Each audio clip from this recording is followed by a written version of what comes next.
The state of Texas has stopped the Biden administration from selling border wall materials over the next 30 days. The order followed a court hearing requested by Texas Attorney General Ken Paxton over reports that the Biden administration was selling parts of the border wall for pennies on the dollar. The supplies will now be passed on for President-elect Trump to use as he chooses. The presidential election made 2024 a year we will soon not forget. Donald Trump won a historic comeback after surviving multiple assassination attempts. I will never forget this image for as long as I live. President Joe Biden bowed to pressure from his own party to not seek a second term. But how do political insiders think of what happened, and what are they looking for in 2025? We called on two friends of the show who started the year with us and now are ending the year with us to look ahead at what to expect for 2025, but also give us their picks for their biggest takeaways from the year. We're talking about our good friends, Republican strategist Melik Abdul and NewsNation political contributor and Democratic strategist Kurt Bardella. Full circle, guys. Good morning. Thank you for joining us.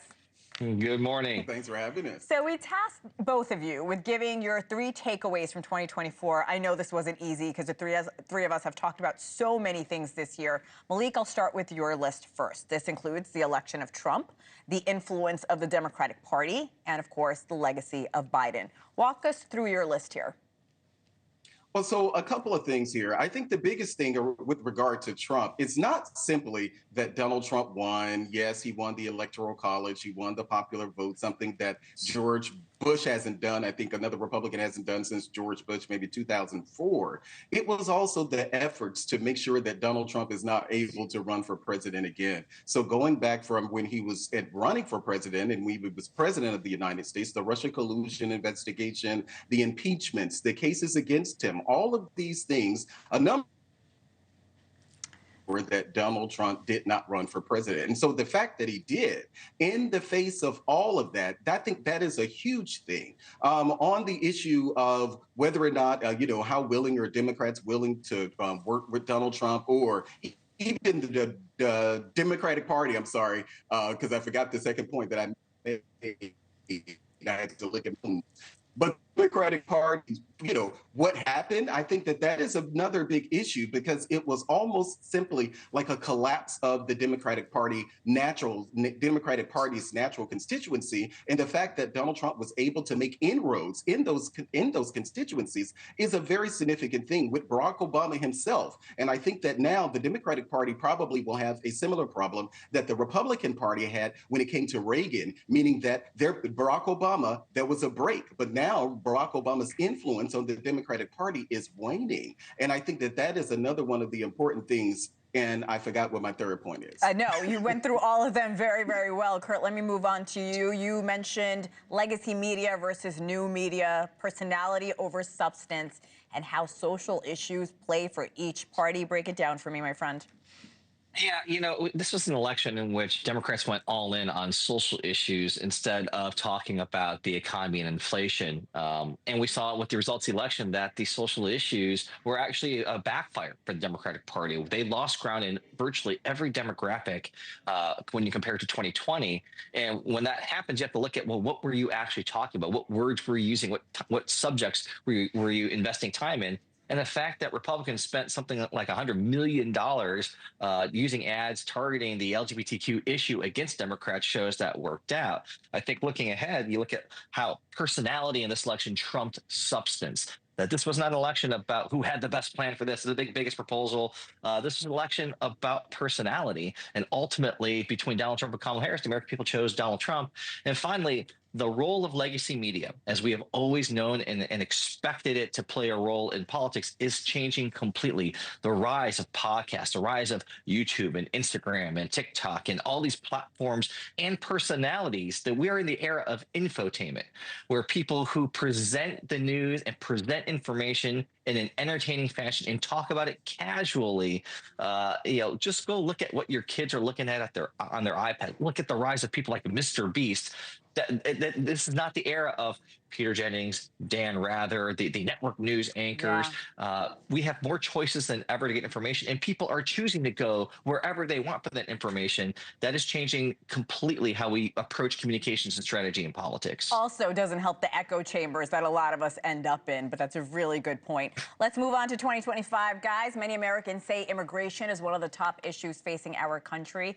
Our Allie Bradley spoke to the president-elect's choice for border czar. Of course, I'm talking about Tom Homan, about the administration's plan to protect the border. What he told Allie actually went viral. Let's play that for our viewers. I'll talk to you on the other side. Price do you put on our national security? I don't think it has a price tag. What price do you put on cases like Lake and Riley? What price do you put on the thousands of angel moms and dads who buried their children? You want to talk about family separation? They buried their children because their children were murdered by illegal alien that wasn't supposed to be here. I don't put a price on that. I don't put a price on our national security. I don't put a price on American lives. This is what has to be done. The price tag is high, but in the long run, it saves the taxpayers a lot of money because we're paying right now billions of dollars in perpetuity. All right, Melik, that actually ties in with your list for 2025 on how Trump handles domestic and foreign affairs, his willingness to work with Democrats, and, of course, the much-hyped Department of Government Efficiency, or DOGE. What is the #1 thing you're watching for 2025? It's how Donald Trump handles the issue of immigration. So there are a lot of expectations. Of course, I'm not convinced that those expectations will meet the rhetoric around immigration. You've kind of seen a shift. Donald Trump, they're talking about making sure that we're going after the criminals. And I think that that's going to be a large component of what they're doing. But if we get to a point where it seems as if that the federal government is being a bit more heavy-handed than what people are willing to deal with, where you may see kids being separated from families, and just the visual of that. I think that the Trump administration has to be careful, but immigration obviously is going to be a huge issue. Whether or not, and to the extent of how willing Democrats will be to work with Donald Trump, I don't think that you're going to get a whole lot of bipartisanship. Obviously, government will have to function as it normally does, but I don't think that you're going to see a lot of things. They're not going to try to give Donald Trump big win because Donald Trump only has one more presidency. But I do think that if you listen to people like John Fetterman and others, they're going to be Democrats willing to work with the administration. But on the DOGE issue, I'm not a DOGE fan in the sense, the concept sounds fine. I'm not convinced that DOGE will be able to do what people expect DOGE to do, and what the recent meltdown this weekend or over the past couple of days between Elon and MAGA, I'm even more convinced that DOGE is not going to do what people think it does. Oh, I have no doubt. You and I will be talking about it next year. Kurt, let's talk about your list. We talked a bit about it a moment ago. Watching the ability of Republicans to govern, what will the identity of the Democratic Party be? And what's to come with that bromance between Trump and Elon Musk? What's the #1 thing you're watching? Well, I think the question is, will Republicans be able to get out of their own way to actually achieve the things they promised the American people that they would? Because we see all the time Republicans fighting Republicans. We have the narrowest majority in the House that we pretty much have ever seen. There's questions every day about whether Speaker Johnson can even hold on to his speakership. We live at a time where one member of Congress, one Republican, can say, I don't like this deal, blow the whole thing up, you're back to square one, which we saw with the recent debt ceiling, budget shutdown, showdown negotiations that will resume in the first part of the year. And then you have all these larger than life personalities now. Elon Musk, you got Vivek Ramaswamy, you got Bobby Kennedy, you got Dr. Oz. I mean, these are giant personalities used to having everything their own way. They're not used to working for anybody, to serving at the pleasure of anybody. And one thing we know about Donald Trump, he hates it when people under him steal the headlines, get the credit, command attention that he wants. We're already seeing part of it happen with MAGA versus Musk. Steve Bannon's putting out on social media that Elon Musk is a toddler. Can these people coexist to actually get anything done? I don't think so.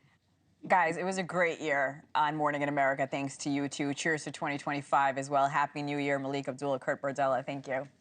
See you soon, my friend. See you soon, my friend.